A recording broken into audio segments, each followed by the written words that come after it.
बिस्मिल्लाहिर रहमानिर रहीम। हे समस्त जगतबासी, आज आमी शामीम आली चिश्ती आपनादेर सामने जे आलोचना निये हाजिर हलाम सेई आलोचनाटी अवश्यई मन दिये शुनते होबे। अवश्यई आमादेर एई आलोचनाटिते अनेक किछु बोझार आछे। आर सेटी हलो देखुन, मानुष किन्तु बोलते थाके हाशरेर दिन आल्लाह विचार करबेन। आमी बोलबो आल्लाह तो विचार करबेन, आर आमी बोलबो ना हाशरेर दिन आपनार विचार आपनिई करबेन। हाशरेर दिन आपनार विचार आपनि केमन करे करबेन এই কথা কি কোনদিন কোনো গ্রন্থে পেয়েছেন? এই কথা কি কোনোদিন কোনো হাদিসে পেয়েছেন? পাননি। তবে আমি কোথায় পেলাম? আচ্ছা, একটা হলো কেসাস হাদিস। কেসাস হাদিস অর্থ কি? আচ্ছা, অর্থ যেটাই হোক, আমি বলবো যে মাথার মধ্যে ক্যাশ যদি না করে তাহলে সে যে হাদিসই পড়ুক সে বুঝবে না। তাহলে আজকের আলোচনা কি? যে হাশরের দিন আপনি আপনার বিচার করবেন, আপনি আপনাকে সাজা দিবেন, আপনি আপনার সূক্ষ্ম বিচারটা আপনি করবেন। আচ্ছা, সেই বিষয়টি কিভাবে? সেই বিষয়টি হলো, দেখুন যে মহাবিশ্ব ব্রহ্মাণ্ডে যা কিছু আছে তা আছে মানব ব্রহ্মাণ্ডে।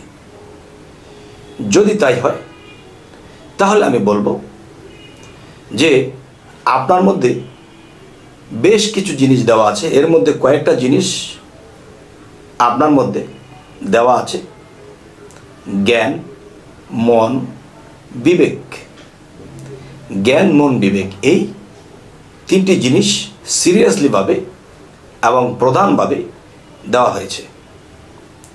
এখন আপনার মন খেলোয়াড়, আপনার বিবেক রেফারি। তাহলে জ্ঞানটা বিবেক আর হলো মন এর মাঝামাঝি। এখন বিবেক যখন রেফারি হয় তখন কিন্তু সে বলে, হে শামীম আলী চিশতি, তুমি এই ভুলটা করো না, এই কাজটা করো না, এটা করলে তুমি জাহান্নামের পথে চলে যাবে। আর মনের সাথে 6 রিপু এবং 10 ইন্দ্রিয় শক্তি, এই 16 জন মনের সাথে যোগ দিয়েছে। তখন মনের শক্তি বেড়ে গেছে। বিবেক রেফারি, সে আইনের বাইরে তো যাইতে পারে না, আর তাকে 6 রিপু গ্রাস করতে পারে না। সেই বিবেক বেটা শুধু বলেই যায় এটা আউট হয়েছে, এটা হ্যাম্বল হয়েছে, এটা এই সমস্যাটি হয়েছে। কিন্তু মন অনেক শক্তিশালী। কেমন করে? 10 ইন্দ্রিয় 6 রিপু সাপোর্ট দিচ্ছে। হে মন, তোমাকে বলি শোনো, জাহান্নাম তো বহুত দূরে। এখন তুমি কোটি কোটি টাকা কামাবা, এখন তুমি সুন্দরী রূপসী নিয়ে তুমি আনন্দে উল্লাসে থাকবা। পরেরটা পরে এমন কিছু বিষয় মানুষের ভিতরে ঘটতে থাকে। তখন যার বিবেকের শক্তি কমে গেছে, বিবেকের শক্তি তো আসলে কমে না, মনের শক্তি যখন সেই 16 জনের সাপোর্ট পেয়েছে তখন মনের ধাক্কায় মনের ওজকে হয়ে যায় খারাপটা। আচ্ছা, যাই হোক, এখন সেই হাশরের দিন আপনাকে যখন দাঁড় করানো হবে তখন আপনাকে যখন কোনো গায়েবী আওয়াজ বলতে থাকবে, দেখো তুমি বেহেশত বা স্বর্গ বা মুক্তির পথ আশা করো কি করে, দেখো তুমি এই খারাপগুলো করেছো, দেখো তুমি এই খারাপগুলো করেছো। তখন সেই ব্যক্তি বলবে, না আমি খারাপ করিনি, দেখো আমি খারাপ করিনি। কিন্তু বিবেকের কাছে একটা ক্যামেরা আছে, যে ক্যামেরা 7 আসমান 7 জমিন পর্যন্ত রেকর্ড হয়ে যায়। তুমি কোথায় কি করেছিলে, সেই বাচ্চাকাল থেকে তুমি 80 বছর 100 বছর বেঁচেছ, তুমি তোমার জীবনে কি করেছো সমস্ত রিলগুলো সামনে তুলে দেবে আত্মগতভাবে, এবং তার আত্মা তাকে সাক্ষ্য দিতে থাকবে, দেখো তুমি অস্বীকার করো, তুমি যখন একটা লোভনীয় খারাপ বস্তুর দিকে টার্গেট করেছিলে এবং খারাপটা করে ফেলবে, তখন তোমার বিবেক তোমাকে বলেছিল তুমি এই কাজটি করো না, যদি এই কাজটি তুমি করো জাহান্নামে যেতে হবে। আর তোমার এই খারাপটা করার কারণে বহু গরিব লোক তারা সংসারে বিপদগ্রস্ত হয়ে পড়বে, তাদের সংসারটা নষ্ট হয়ে যাবে। তখন তোমার বিবেক যখন তোমাকে সিগন্যাল দিয়েছিল, তখন তুমি তোমার বিবেকের কথা শোনোনি, তুমি মনের কথা শুনেছ। আর মনকে সাপোর্ট দেওয়ার জন্য সেই 16 জন ছিল, 6 রিপু 10 ইন্দ্রিয়। তখন মনের শক্তিতে তুমি করে ফেলেছ, বিবেককে তুমি অসহায় করে রেখেছিলে। আজ তুমি নিজে অসহায় হয়ে যাবে, তারপরেও সে বান্দা বলবে যে না আমি খারাপটি করিনি, তখন তার আত্মার মধ্যে সমস্ত কিছু লিপিবদ্ধ আছে, তখন তাকে দেখানো হবে। তাহলে সে আত্মাটি কার? সে আত্মাটিও তার। সে রিল ক্যামেরাটি কার? সেটিও তার।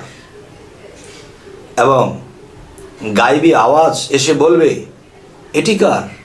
এটিও তার। তাহলে আজকের যে আলোচনাটি, আপনার বিচারটা তখন আপনিই করবেন। যখন সমস্ত কিছু দেখানো হবে, তখন আপনার মাথাটা নিচের দিকে চলে যাবে। কেননা আপনার জীবনের সমস্ত রিল যখন আপনার সামনে তুলে ধরা হয়েছে, এটা কিন্তু বাহির থেকে কোনো রিল দেখানো হবে না, আপনার মধ্যেই আপনার রিল জমা করে রাখা হয়েছে। আর সেখান থেকে বের করা হবে, তখন সামনে উপস্থিত করা হবে।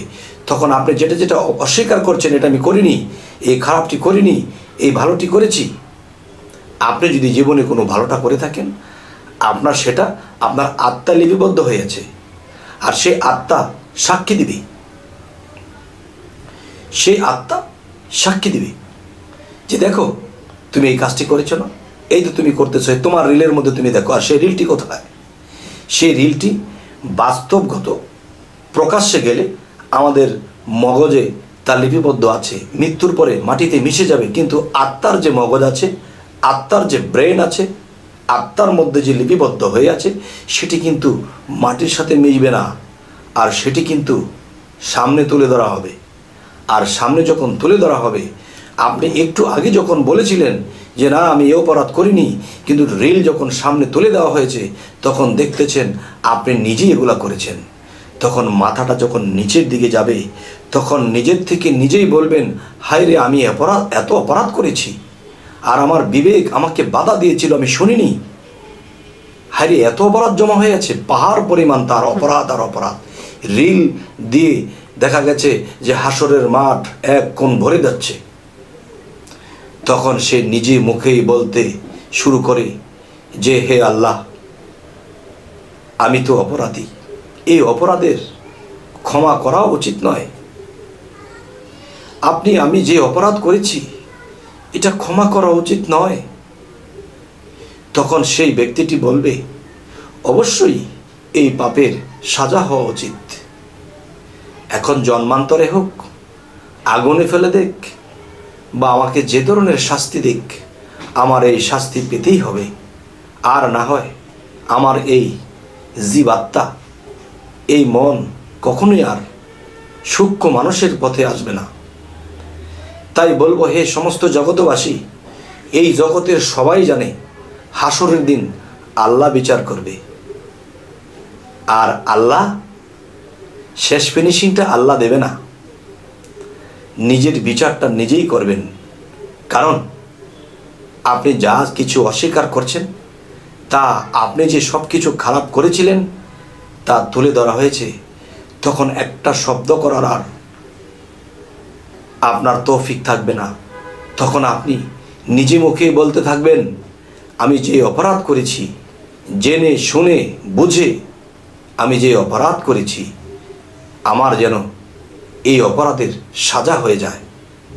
তখন এটি কিন্তু আল্লাহ আপনাকে বলতে আসেনি যে এই অপরাধের তোমার এই সাজা হবে। সে নিজেই বলতেছে যে এই অপরাধের ক্ষমা হওয়া উচিত নয়, সেই অপরাধের কিছু ইঙ্গিত আমি করব। এই পৃথিবীতে কিছু লোক তার মায়ের দিকে জিনার নজর দিয়েছিল, তার বোনের দিকে জেনার নজর দিয়েছিল, অন্যের স্ত্রীর দিকে জেনার নজর দিয়েছিল এবং জেনা করেও ফেলেছে। অনেক গরিব লোকের খাবার আত্মসাৎ করেছিল, জায়গা জমি আত্মসাৎ করেছিল, পথে বসিয়ে দিয়েছিল এবং বিনা অপরাধে মানুষ মারছিল। এই জিনিসগুলো যখন তার ভিতর থেকে সেই রেকর্ডিং বের করে দেখিয়ে দেবে, তখন সে নিজেই বলতে শুরু করবে যে হে পরম স্রষ্টা, হে পরম আল্লাহ, এই অপরাধের সাজা হওয়া উচিত, ক্ষমা করা উচিত নয়, আমার যেন এই সাজা হয়ে যায়। তখন তাহাকে এই সাজাভুক্ত করার জন্যে তাকে সেই জন্মান্তরে পাঠিয়ে দেওয়া হবে, আর সেখানে সে ওরকম স্থানেই সে আবার জীবিত হবে। কিন্তু জন্ম নেবে কথাটি বলেনি, জীবিত করা হবে বলে। তো জীবিত হওয়া আর জন্ম নেওয়া কিন্তু একই বিষয়। যাই হোক, হে সমস্ত জগতবাসী, আজকের যে আলোচনাটি আপনাদের সামনে করলাম, এই আলোচনাটি কি আসলে আপনাদের কেমন লাগলো অবশ্যই আমাকে কমেন্টে জানাবেন, এবং সামনে আপনারা কী ধরনের আলোচনা চাইছেন সেটিও জানাবেন। এবং আমাদের চ্যানেলে যারা নতুন, অবশ্যই সাবস্ক্রাইব করে নেবেন, পরবর্তীতে যেন ভালো আলোচনা এনে দিতে পারি। তো সকলেই ভালো থাকবেন। আল্লাহ হাফিজ।